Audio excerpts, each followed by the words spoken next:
है या परफॉर्मेंस नीचे जाता है तो हम लोग डिप्रेशन में जाते हैं, ठीक है, या कभी लो फील होता है, तो टीचर मोटिवेट करता है या पेरेंट्स मोटिवेट करते हैं। What do you think, like teacher को कौन मोटिवेट करता होगा? तुमसे ज्यादा सैचुरेशन है ना। अगर मान लो कोई फिजिक्स पढ़ा रहा है तो एक ही चीज 4 बैच में 4 बार पढ़ा रहा है, 5 बार पढ़ा रहा है, तो उसमें भी सैचुरेशन तो आता होगा। तो उसको क्या मोटिवेट करता होगा?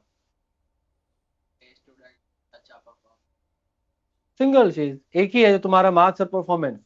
ना तो पैसा और ना ही नंबर्स, कि हाँ जो उस बच्चे के पीछे मेहनत करे उसके मार्क्स निकल के आए कि नहीं। ठीक है। और जब नहीं आएंगे तो ये सबसे डिप्रेसिंग होता है उस टीचर के लिए, उस बैच के लिए। अब ये देखो, बैच है जेई का, बहुत फाड़ बैच है। बैठो एक बार कभी इनके साथ, बहुत बेहतरीन रिजल्ट देंगे ये। सबके सब एक से एक कंपटीटर है। तो पढ़ाने भी मुझे मजा आता है। फिर तुम अपना ये वाला बैच देखो, ड्रॉपर वाला बैच देखो, नीट वाला बैच जाके देखो, एक से एक बच्चे हैं। सुबह 8 बजे आते हैं तो रात को 8 बजे घर जाते हैं, ऐसा वाला हाल है बच्चों में। तो उनके लिए अगर रात को 2 बजे मुझे मैसेज करते हैं तो मुझे लगता है नहीं, ये बच्चे वो हैं जो ऑलरेडी 2 कदम चल रहे हैं मेरी तरफ, तो मुझे 4 कदम चलना चाहिए। सिर्फ अगर खाना पूर्ति करना है कि नहीं, जो अगर 10th वाला पैटर्न था या जो बाकी जगह आप फॉलो करते हैं, पढ़ो डायरी लिखो 4 को होमवर्क मिला और कंप्लीट तो हो गया। अगर आप बाकियों की तरह नॉर्मल गधे चाल में ही चलेंगे तो आप गधे ही रहेंगे, भेड़ ही रहेंगे। You have to come out of the box and you have to do some extra anyway, otherwise will be remain same. और फिर कोई फायदा नहीं पड़ता।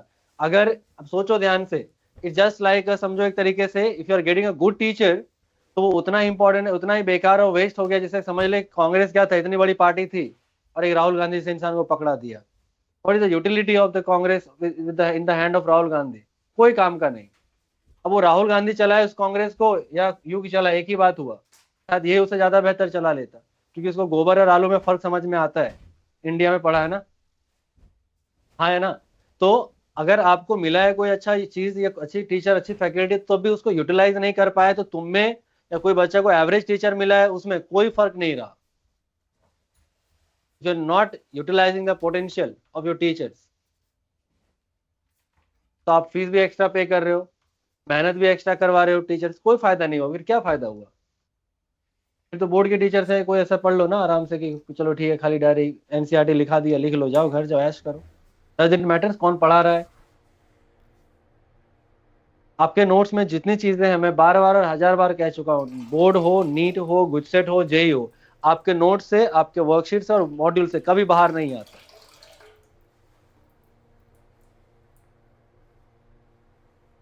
अगर आपको अपनी स्टडी के लिए सीरियस नहीं होना है तो फिर आप टाइम वेस्ट कर रहे हो। ये ना चाले, ये एक्सेप्टेबल नहीं है। आपके लिए टाइम किया गया 9 से, मैम आती है ऑलमोस्ट यहाँ से, साबरमती से।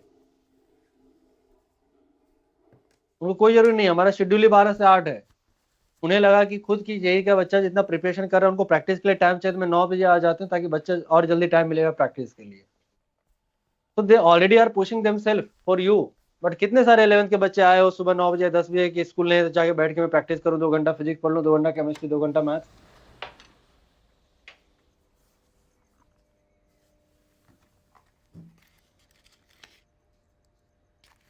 कौन से? फर्स्ट में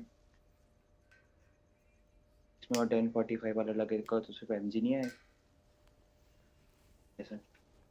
फोर्थ इधर लगा है ना, अच्छा हाँ सॉरी। हॉरिजॉन्टल है। हाँ जी, आया समझ में? और नहीं कर रहे तो फिर आप अपना लाइफ बर्बाद कर रहे हैं। आपके नीड में एक बच्ची है, उसका पैर टूट गया है, वो डंडे लेके आती है लेकिन फिर भी क्लास नहीं छोड़ती है, चल नहीं पाती, एक ही पैर पे चलती है। आपके बैच में एक सीनियर वो गुलाब, उसके पैर में एक्सीडेंट हो गया था, देखो खाली पैर वो क्लास आता है, बैंडेज लगाया फिर भी वो क्लास नहीं छोड़ता है एनी हाउ। क्योंकि वो चाहे तो ऑनलाइन कर सकता है ना। This all are the toppers. क्योंकि वो पता है उनको एक बार की डेडिकेशन, उनका गोल क्या है, विजन क्या है, क्या करना है, क्या करने के लिए आए हैं और कितना हमें रिसोर्सेज मिला और उसको कितना हम यूज करेंगे। और आप अगर नहीं कर रहे हैं तो आप उसको वेस्ट कर रहे हैं। सुबह उठना, बैग उठाना, स्कूल जाना, स्कूल से आना, बैग रखना, खाना पीना खाना, क्लास जाना, क्लास से आके बैग। अगर आप फिल इन द ब्लैंक्स कह रहे हैं इतना जगह खाली है, यहाँ भरो यहाँ भरो, तो आप बाकियों की जगह ही जैसे ही रह जाएंगे, एवरेज, मीडियोकर। तो अगर इन सबसे अलग दिखना है, अलग होना है, तो you have to do something extra. और एक्स्ट्रा मतलब क्या, ये मार्क्स मेरे लिए कहीं मैटर नहीं रखता। जब आप पढ़ोगे, कोशिश करोगे, प्रैक्टिस बढ़ाओगे, तो अपने आप सोचने समझने कैपेसिटी बिल्डअप होगी, वो ग्रो करेगा। और जब ग्रो करेगा तो अपने आप कोई भी क्वेश्चन का और भी पॉसिबल व्यूज देख पाओगे, कोई भी चैप्टर का, कोई भी कॉन्सेप्ट का सारे पॉसिबल व्यूज देख पाओगे, मार्क्स तो बाय प्रोडक्ट है, ऑटोमेटिक आएगा। आया समझ में? घर में खाना बनाती है मम्मी, कभी देखा है कि उनको ऐसे मेजरमेंट करके नमक डालते हुए? ऐसे डालती हैं, ऐसे आंख बंद करके भी डालेंगे सही लगेगा। कहाँ से आया उनके पास? पहले दिन से सही हो गया है क्या? क्या किया उन्होंने? प्रैक्टिस। वो चीज कम से कम वो 1000 बार कर चुकी है। तो अब इतनी बार कर चुके हैं कि तू खाना बना रहा, कोई भी वो आंख बंद करके भी खाने खाली अमाउंट देके उसे डाल देंगे, और थोड़ा सा भी 19-20 नहीं होता है, थोड़ा सा भी नहीं। तो कभी सोचा है क्या है जो इतना परफेक्शन लेके आया? यार पूछना उनसे कि मम्मी आपने खाना पहली बार बनाया परफेक्ट बना था? नहीं, पहली बार सबका जलता है, सबका ऊपर नीचे मसाला वसाला होता है। धीरे धीरे उन्होंने गिव अप नहीं किया। क्या किया उन्होंने? सीखते गए, सीखते गए, प्रैक्टिस बढ़ाया, और करते करते एक बार ऐसा हो गया कि वो आंख बंद करके भी नमक डाल रहे और प्रॉपर हो जाता है। ये कहाँ से आया? प्रैक्टिस से आया। लेकिन हमारी प्रैक्टिस तो है ही नहीं। इतने दूर दूर से आते हैं पढ़ने के लिए, क्या फायदा है? फिर तो घर के पास ही कोई टीचर पकड़ लेता, आधा फीस में पढ़ा देता, इतना ट्रैवल कर करके। तो अगर मिला है पोटेंशियल चीजें तो उसको यूटिलाइज तो करो सही से।